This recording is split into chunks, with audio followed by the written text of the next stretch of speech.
Welcome back to another episode of Live from My Parents' Basement.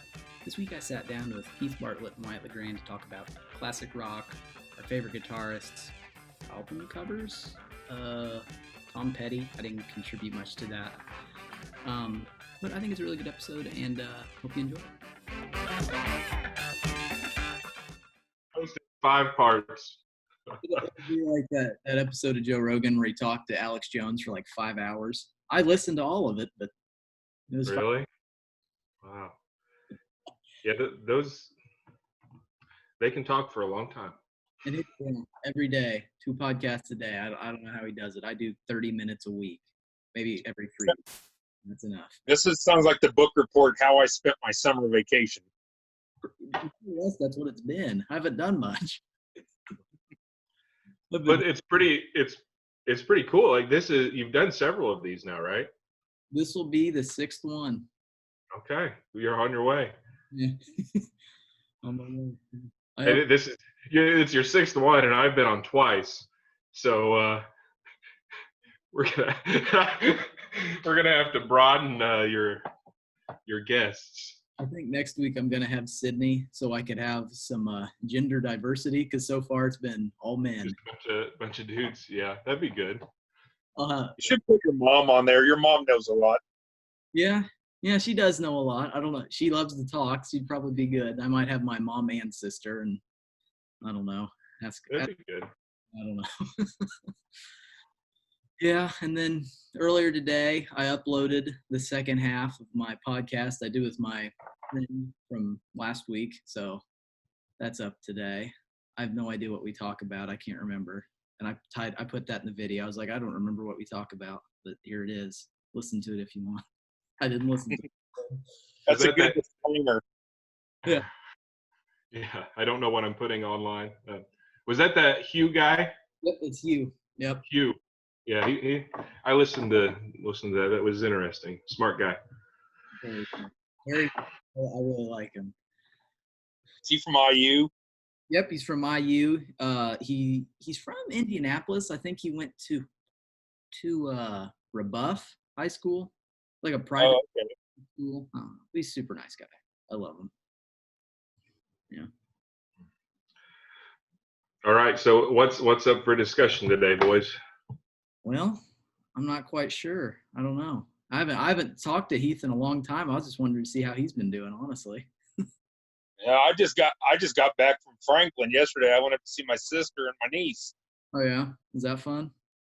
Yeah, I'm the fun uncle. Oh, that's cool. Yeah. What'd you listen to on the way up there, Heath? My parents. Oh, just your parents? No music or anything? No, I didn't take any headphones with me. I've been busy making best of compilations all summer long. I've been taking the best of a given year and putting it on a CD, like taking, like, say, the best of 1994. I'm putting the best songs from Tom Petty, Wildflowers, Dave Matthews Band, Under the Table and Dreaming, Yeah. So on and so forth. Yeah, I used to be a pretty big Dave Matthews fan. I don't know, just fell off the wagon. I haven't listened to him since I was a junior or senior in high school. But yeah, I liked him for a period of my life. Yeah. You make it seem like you've been out of school 10 years with the way you just said that. Yeah, I have been out for 10 years, close to it. How do you think Wyatt and I feel? We've been out 15 and almost 20. Yeah, jeez. Thanks, We're Steve. we're the old sages here. Yeah, sages, sure. Oh. I don't even watch Harry Potter, but I know right now that Wyatt is Snape and I would be probably like Dumbledore. I'm sorry to say I've never read any of the Harry Potter books, never seen the movies, and I've heard they're great, but I haven't done that. Yeah. Neither have I. Well, how do you know that then? I have 2 sisters. Oh, okay. Well, Cassidy and Liza used to talk about it all the time, and I thought they were nuts. I need to read them, but I kind of feel like I missed the boat a long time ago, and I don't know. By the time I get done with everything, nobody's gonna want to talk about it anymore. You'll be real excited, like, hey, you read this Harry Potter stuff? It's crazy. Like, it's crazy. I've been reading a lot of rock bios and rock auto bios this summer. I haven't read anything. I read a comic book because I'm 12, but that's about it. Did you read a cereal box? Oh, well, no, I haven't eaten cereal in a while. I think I've read a milk label to see if it's expired, but that's close. That's about it. I don't know. Well, that's an achievement. Yeah, a lot of podcast listening. I guess I don't know if that counts as reading. It's mainly listening, but yeah. Book on tape. Heath, you mentioned Tom Petty's Wildflowers. Where do you rank Wildflowers in the Tom Petty discography? Number 1. Okay, I do too. It's not. I'm right there with you about it. Yeah, I think a lot of people would go for some more predictable choices maybe, but I think that was kind of the album of my like teenage years a little bit, even though it was many years before my teenage years, like and I still listen to it all the time. It's probably I would put it in one of my top albums of all time, that Wildflowers album. Wow. Yeah, it's probably one of my top 25 of all time. I've got such a big collection that if you make it my top 25, heck, if you make my top 100, you've done something right. Well, on that album, I love all the songs. I think they're great. But the thing that really just makes it for me are like the last 2 songs on that album for sure. I don't know what they're called. You probably know the names of those 2. Crawling Back to You and Wake Up Time. Yeah, those 2 songs are great. I love them. And Brittany and I got to see Tom Petty, I don't know how many times in concert. It seems like at least a dozen times. And every once in a while he'd play Crawling Back to You. And whenever he played that was like, it was the best thing ever. Best concert ever, every time. Yeah, I only got to see him. I got to see him once on that 40th anniversary tour. And hearing Learning to Fly acoustic changed it all. Yeah, because the whole crowd participates, and he just lets the crowd sing the song for him and carry it. Like it's beautiful. You're absolutely right. Brittany and I love that. And that was a part of every show. That, and of course, the encore with American Girl. Great. But whenever this was probably in like 2005 or so, I saw Tom Petty play in Noblesville at whatever it was called at that time, and several people around here saw this show, and I've talked to him about it. But it was the show where there's a big storm that came through, and the Black Crowes opened up for Tom Petty, and the Black Crowes they brought back Mark Ford on guitar, which one of my favorite rock guitar players. And it was a great performance. And all during their set, you could see the storm rolling in on the horizon. And Tom Petty gets up there to play and puts on this epic performance. And about 2/3 the way through the show, they're playing Refugee. And there's a lightning strike. It looked like it just hit the stage. It was that close. And then everything went pitch black. And it was during the chorus of Refugee. And the entire crowd, I don't know how many, tens of thousands of people, just continue singing the song, and just repeated the chorus over and over again. And eventually the power comes back on, and the band joins back in with the crowd, and they finish Refugee, and it's pouring down rain. And that was the last song of the night. They had to call the show after that, but it was like one of the most beautiful like concert moments I've ever experienced. It was really neat. So. Yeah, that's incredible. Yeah. My dad said, I think he went to like an REO Speedwagon concert in the 80s, and then they sang a song. I haven't really listened to much REO Speedwagon, but he said they sung. They sing Riding the Storm Out? Yeah, that's what they sung. They sung. There you go. They said an REO Speedwagon concert, and it started pouring rain and storming, and they sung that song right in the middle of it. So that's awesome. That's a great song, especially live. I like to think that that wasn't planned. They just saw it was coming. They're like, all right, let's do this real quick. And they just started playing it, like ad-libbed it right then. Like, perfect. We're going to play it right now. I like to think that's what they did for that. I remember whenever I was it's probably around 2005 or so, and I was playing with a band here in town with Denny White, and we played all over the place, and it was a lot of fun playing all these classic rock tunes with him. But I remember we had been playing Riding the Storm Out a lot in that band, and I was working at the public pool, the swimming pool, and at the pool they had like one of these big megaphone things. Okay, that if you needed to, that was the loudspeaker, and on the megaphone, I think this is a common feature on the megaphone's the right word, right? The thing you talk into. Sure, why not? Yeah. It had a button where it would like make a siren sound. Okay, so I got done lifeguarding, and I was like, well, they're not going to need this tonight. I might just borrow the megaphone. And I took it because we had a show that night. It was like on a Friday night. It was at some party. Somebody was throwing, a lot of people, it seemed like back in the woods on a stage made of pallets or something. And we were getting ready to play Riding the Storm Out. And I told everybody to wait. I said, I got a surprise. And I got the megaphone out and hit the button, because at the beginning of that song, it's got the siren sound going, and I got to hold the siren button, and everybody's like looking, what's going on, and then Denny jumps in with the main guitar riff, and it was pretty cool. Pretty cool, like 17, 18 years old, and getting to have that experience. That was really neat. Yeah, for sure. Yeah. Going back to what Sammy said about Tom being at that REO Speedwagon concert, I'm just impressed that Tom could remember it. Man, my dad can remember all sorts of stupid crap from his life. He said one time, him and, I don't know, I think it was Mike Toon maybe, they went to like a Kiss concert in the 80s, and he's like, it was like a $10 ticket. No one went to concerts. It didn't matter. And I was like, oh, that's great. And he said one time he went to I think it was a Guns N' Roses concert, because he said the night before Axl Rose had like broke his leg because he was so coked up and crazy, like jumped off a speaker and broke his leg.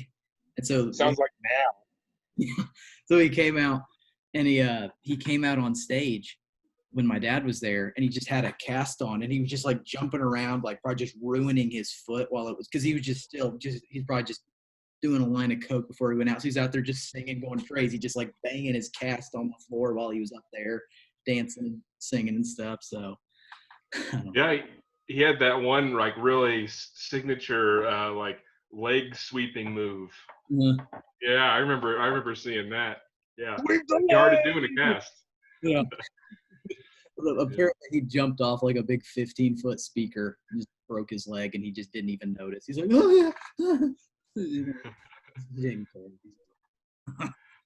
I don't know. That's funny. Well, I guess speaking of Guns N' Roses and Slash, the guitarist, I'm interested to hear who you guys think would be the greatest guitarist ever, in both of your opinions, because I'm really interested to see who each of you think.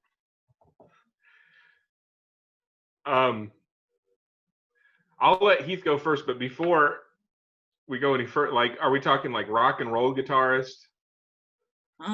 Yeah, let's just stick with that, because. Okay. So okay, that helps out a little bit. Otherwise, that's a that's a lot. Yeah. Okay, I'll let Heath go while I try to come up with an answer. All right, I'll give you three that are really at the top of my list. Okay. George Harrison, David Gilmour, and Brian May. Okay. Now, I actually haven't heard of David Gilmour, because you two are way more educated in music than I am. So who did he play for? Pink Floyd. Okay. I love Pink Floyd, so that makes me feel stupid.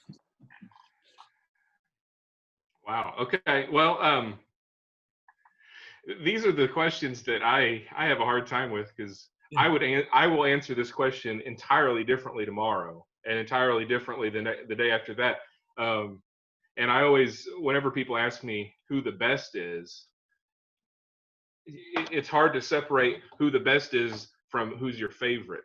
You know what I mean? And there's a difference. So yeah. So if we're talking rock and roll, though, I like Heath's choices. Those are great picks. And I'll I'll make sure not to pick them. Who did you say? David Gilmour, Brian May, and Harrison. George Harrison. Yeah, I was just listening to George Harrison today. His slide guitar playing is fabulous, and it's like the most. It's like a really recognizable style of slide guitar playing. It's not like super blues influenced. It's just very melodic and different. And the slide stuff on what is it, All Things Must Pass. That was his big album. Right. And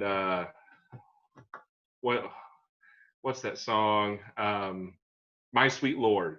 Yeah. That song, I love that song. Beautiful song, and the slide on that's great. I'll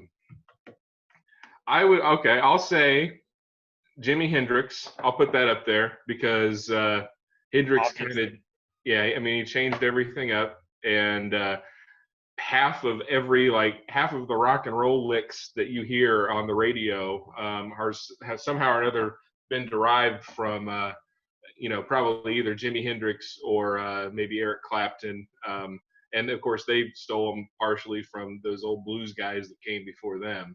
But Jimi Hendrix just totally like reinvented the way like electric guitar playing was. So I'll put him up there. I'll put, and this is one I think Sammy will agree with. Jimmy Page. That's the thing. Those are the two I was gonna say. Okay, yeah. So my bad. Well, we can talk about more. We'll go on. But Jimmy Page and like Led Zeppelin, that's almost like whenever I think rock and roll, I think of like three major things in my mind. I'm saying this and I'm immediately disagreeing with myself, but like whenever Bob Dylan went electric.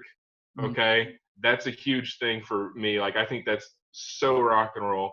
The Beatles. So basically any part of the Beatles, like super rock and roll, and then Led Zeppelin. Like, basically those first five albums could be if you don't include the Beatles in the mix, you might be able to put those like in the top 10 rock albums of all time. So Jimmy Page and I'll do a weird one. Mike Bloomfield. And Mike Bloomfield, it's not a weird one at all, but I heard somebody not too long ago talk about him being kind of like the guitar virtuoso prior to Eric Clapton and Jimmy Page. Like, he was playing electric blues music way beyond anybody else during his time, and the stuff those Dylan albums that he played on are awesome, and that guitar playing is it's rock and roll, man. So those would be my three picks for now. Sammy, go ahead. Sammy.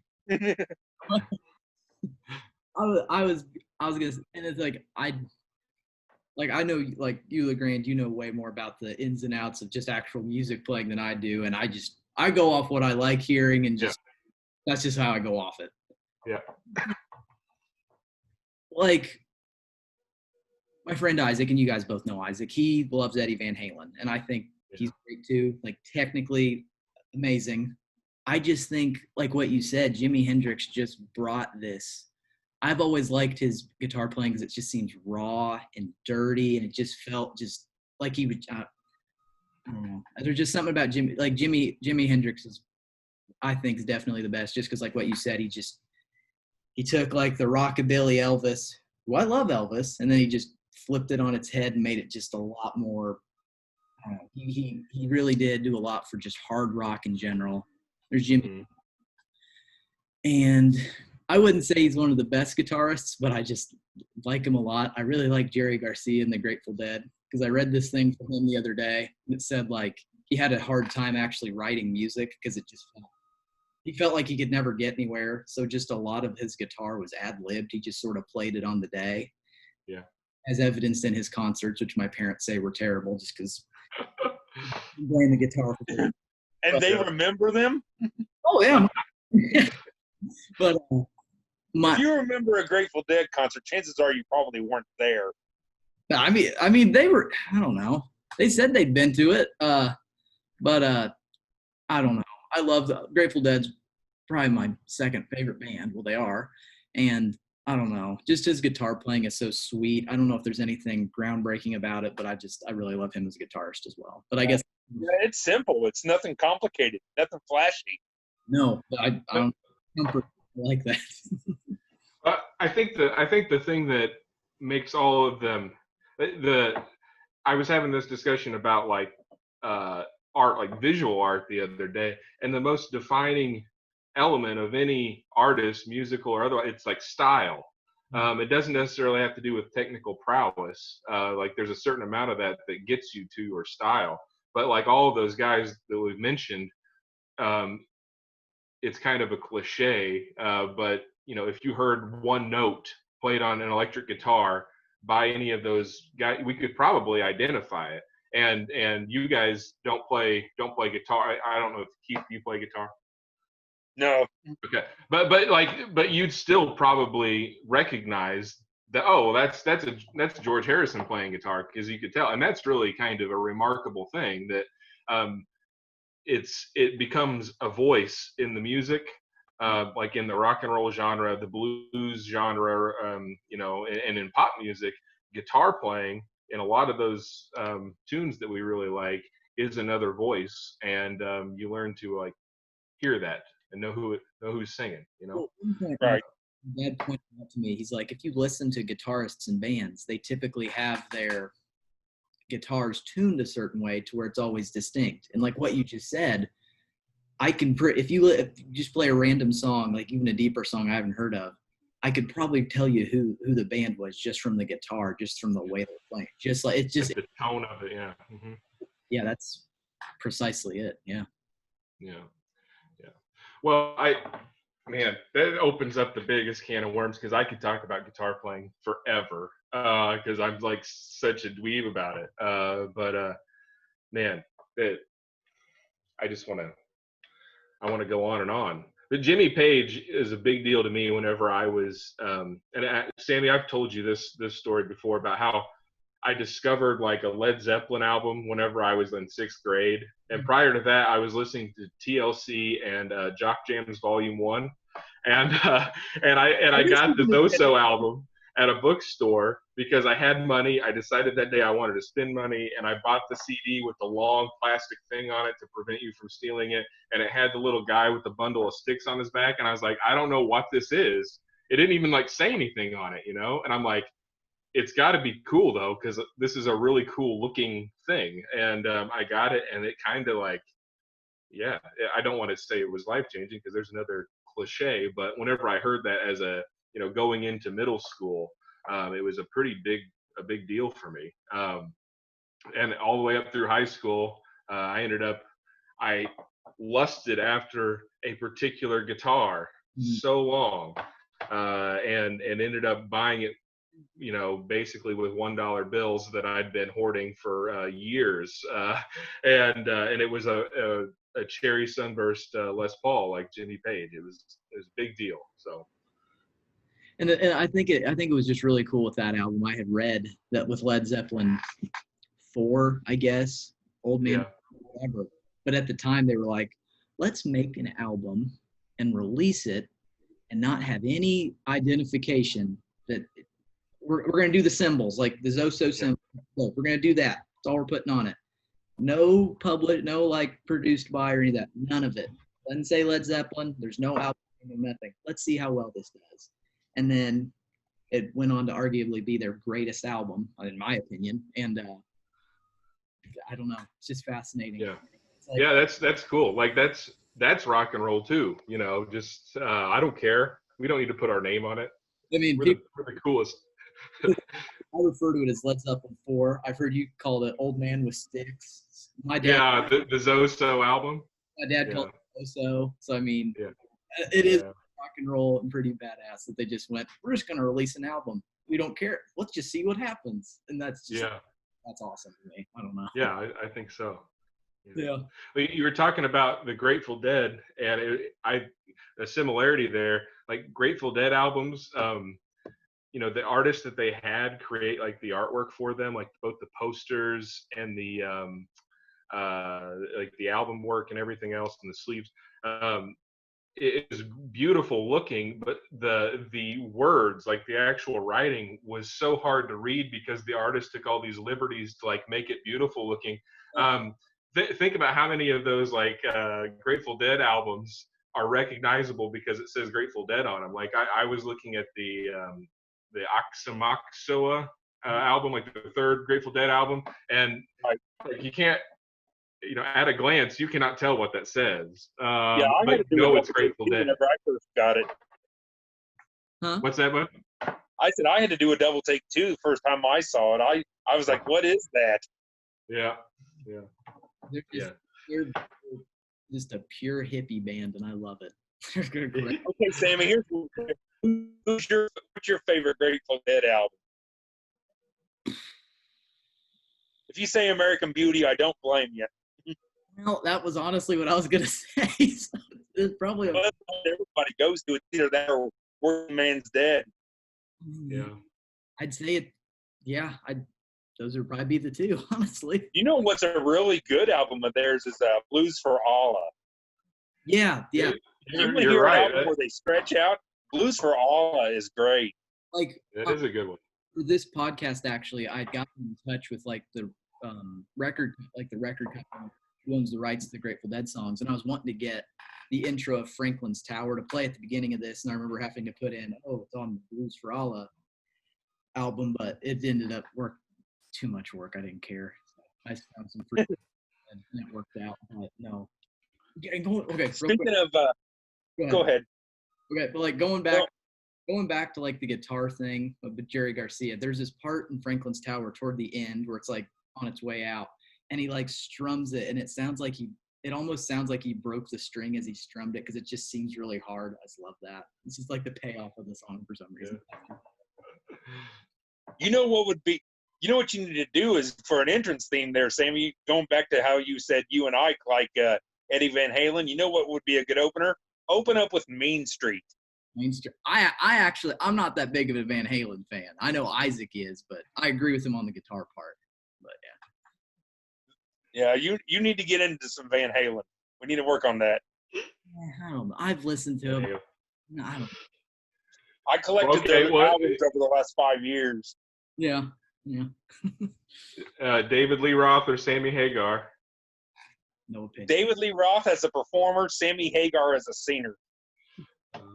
I don't like the Sammy Hagar stuff as much because it was too like radio like a lot of the songs were definitely like radio songs, and I wasn't as into it. I'll speak for my dad, and he's always been like, it's with David Lee Roth, no Van Hagar. He's like, I won't have it. Yeah. Adam Deans always says like, David Lee Roth, he was the performer, but Sammy Hagar had the heart. He brought the heart to the band or something. That sounds like an Adam Deanism. Oh, it's Adam. Yeah, it's Adam saying it. He might have said that in that episode from 6 months ago that I put on here like a month ago, but I don't know. Yeah, I watched that and I couldn't help but laugh the whole time. Yeah, I don't know. He's funny. He's a funny character. I love him to death. It's like watching South Park and putting it on mute except for the Cartman parts. Yeah.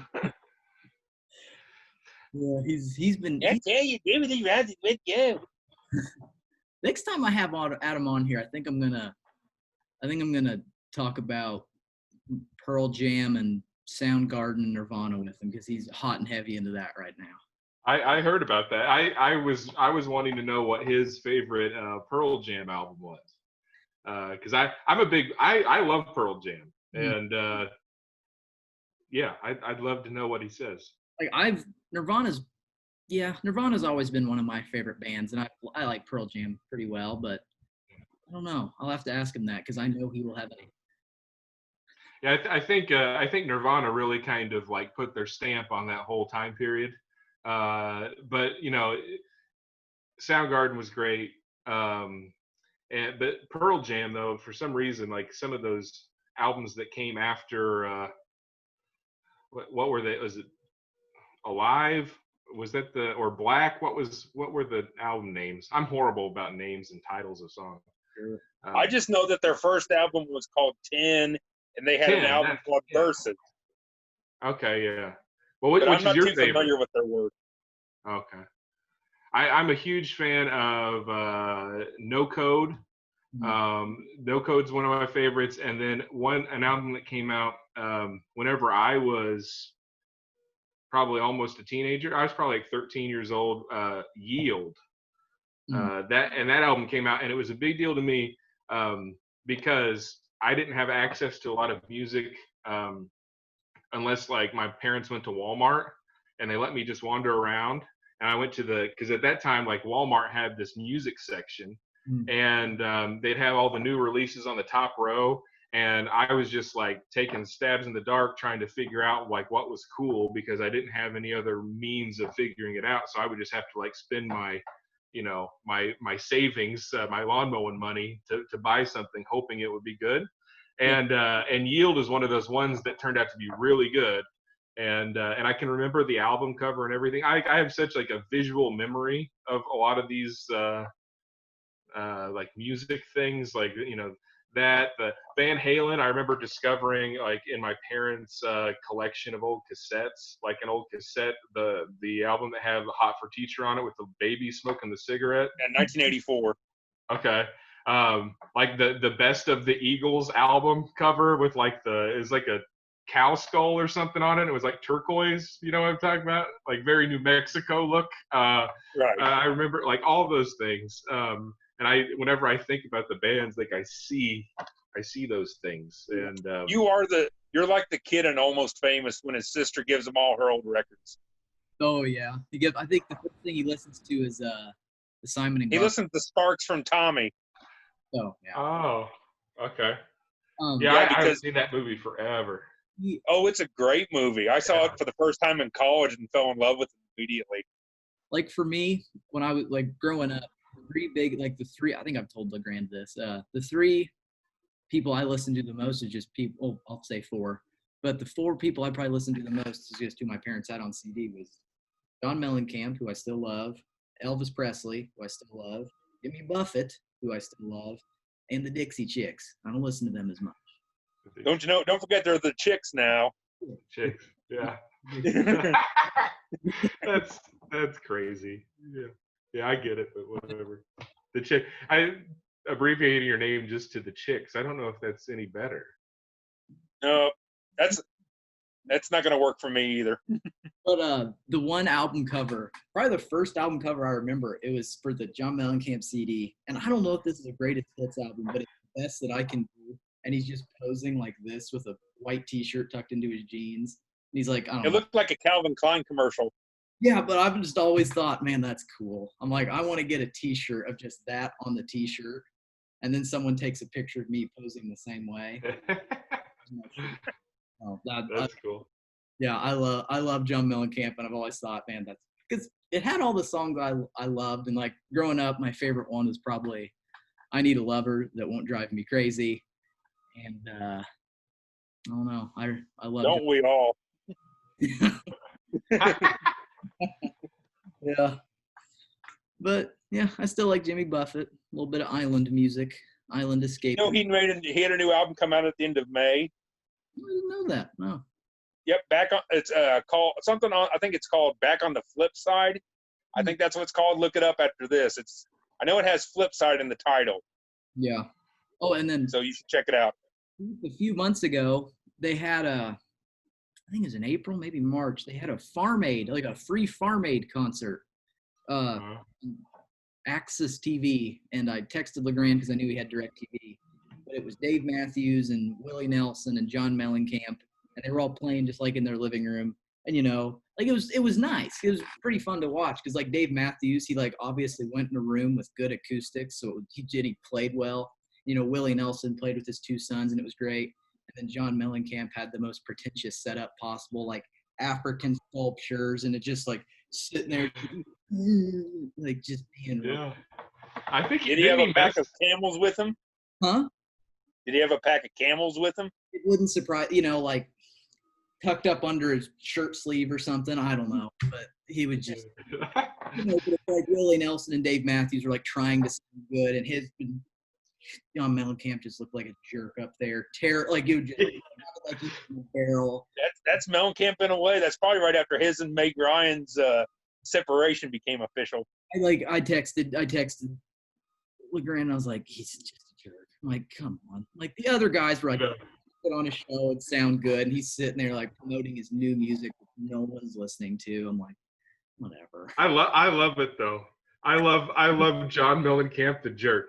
I think it's awesome.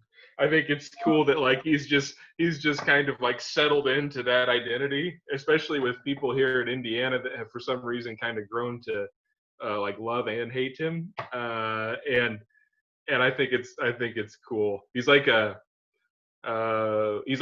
bad tattoo that's like endearing, that you harken back to the time you got that Tweety Bird tattoo you shouldn't have got, and you're like, man, that was dumb. Like John Mellencamp's kind of the same way. He's like, man, he's a jerk. Can't wait to see him in concert.